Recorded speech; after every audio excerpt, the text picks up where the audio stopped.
അസ്സലാമു അലൈക്കും വറഹ്മത്തുള്ളാഹി വബറകാതുഹു. പ്രിയമുള്ള സഹോദരങ്ങളെ, സഹോദരിമാരെ, അല്ലാഹു സുബ്ഹാനഹു വ തആല നമ്മെ അനുഗ്രഹിക്കട്ടെ.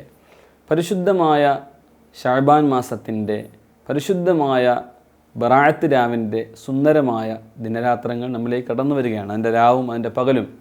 ഖൂമു ലൈലഹ വസൂമു നഹാറഹ എന്നാണ് മഹാനായ റസൂലുള്ളാഹി സല്ലല്ലാഹു അലൈഹി വസല്ലമ തങ്ങൾ നമ്മെ പഠിപ്പിച്ചത്. ഖൂമു ലൈലഹ, നിങ്ങൾ ആ രാത്രി നിന്ന് നിസ്കരിക്കണം. നമ്മൾ സാധാരണ റമളാൻ്റെ ലൈലത്തുൽ ഖദ്റിൻ്റെ രാവിനെ കാണുന്നത് പോലെ തന്നെ കാണണമെന്ന മഹാന്മാർ പറയുക.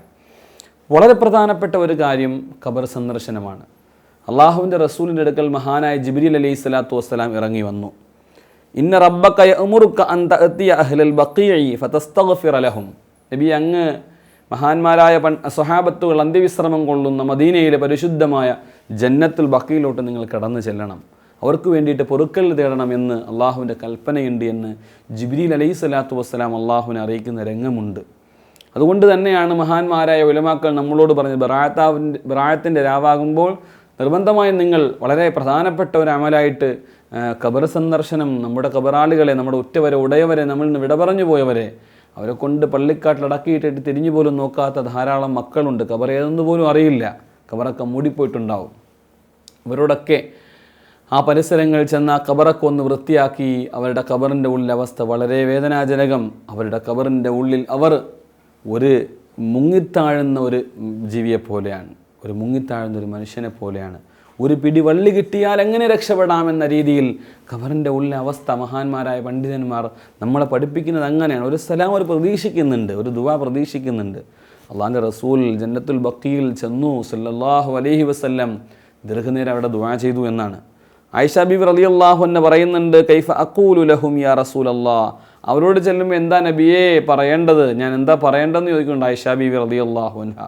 നബി സല്ലല്ലാഹു അലൈഹി വസല്ലം തങ്ങൾ പഠിപ്പിച്ചു കൊടുക്കുന്നുണ്ട്, അസ്സലാമു അലാ അഹ്ലി ദിയാരി മിനൽ മുഅ്മിനീന വൽ മുസ്ലിമീൻ, ഇവിടെ കിടക്കുന്ന മുഅ്മിനീങ്ങളായ മുസ്ലിമീങ്ങളായ ആളുകളെ അസ്സലാമു അലൈക്കും, നിങ്ങൾക്ക് അള്ളാഹുവിൻ്റെ രക്ഷയുണ്ടാകട്ടെ. വയർഹമുല്ലാഹുൽ മുസ്തഖ്ദിമീന മിന്നാ വൽ മുസ്തഅഖിരീൻ, ഞങ്ങൾ മുൻപ് പോയവരും പിൻപ് പോയവരുമൊക്കെ എല്ലാവർക്കും അള്ളാഹു കരുണ ചെയ്യട്ടെ. ഇന്നാ ഇൻഷാ അള്ളാഹു ബിക്കും ലാഹിഖൂൻ, ഇൻഷാ അള്ളാഹ് നിങ്ങളിലേക്ക് ഞങ്ങളും വന്നു ചേരുന്നവരാണ് എന്ന് പറയണമെന്ന് നമ്മളെല്ലാവരും വളരെ മനസ്സിലാക്കേണ്ട വളരെ പ്രധാനപ്പെട്ട ഒരു കാര്യമാണ് ഖബർ സിയാറത്ത്. വളരെ പുണ്യമുള്ള ഒരു അമലാണ്.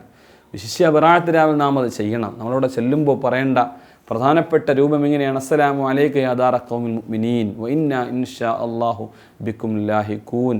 അസ്അലുല്ലാഹൽ അലീം അസ്അലുല്ലാഹ ലനാ വലക്കുമുൽ ആഫിയ അസ്അലുല്ലാഹു ലനാ വലക്കുമുൽ ആഫിയ, ഞങ്ങൾക്കും നിങ്ങൾക്കും അല്ലാഹു ആഫിയത്ത് തരട്ടെ എന്നാണ്. ഇത് നമ്മളത് വളരെ ആത്മാർത്ഥമായിട്ട് നമ്മുടെ വാപ്പാടെ ഖബറിൻ്റെ അടുക്കൽ പോകുമ്പോൾ അസ്സലാമു അലൈക യാ അബീ അസ്സലാമു അലൈക യാ ഉമ്മീ എന്ന് പറഞ്ഞവരോട് സലാം പറഞ്ഞവിടെ ഒന്ന് ഫാത്തിഹ ഓതി ഒരു യാസീൻ ഓതി അവർക്ക് ദുആ ചെയ്യൽ നമ്മുടെ മേൽ ബാധ്യതയാണ്. നമ്മുടെ നിർബന്ധമായിട്ടും ചെയ്യണം. അള്ളാഹു നമുക്ക് തൗഫീക്ക് നൽകുമാറാവട്ടെ. ഖബറാളികളെ മറന്നു പോകരുത്. അതുകൊണ്ട് ഈ ബറാഅത്തിൻ്റെ പുണ്യമായ രാവിൽ അവർക്ക് വേണ്ടി ദുആ ചെയ്യുക. നമ്മളിൽ നിന്നും ഇടപറഞ്ഞു പോയവരുടെ ഖബറിടങ്ങളെല്ലാം അള്ളാഹു സ്വർഗീയ പൂങ്കാവനങ്ങൾ ആക്കി കൊടുക്കട്ടെ എന്ന് പ്രത്യേകം ദുആ ചെയ്തുകൊണ്ട് നിർത്തുന്നു. നിങ്ങളും നമുക്ക് വേണ്ടിയൊക്കെ ദുആ ചെയ്യുക. അസ്സലാമു അലൈക്കും വറഹ്മത്തുള്ളാഹി വബറകാതുഹു.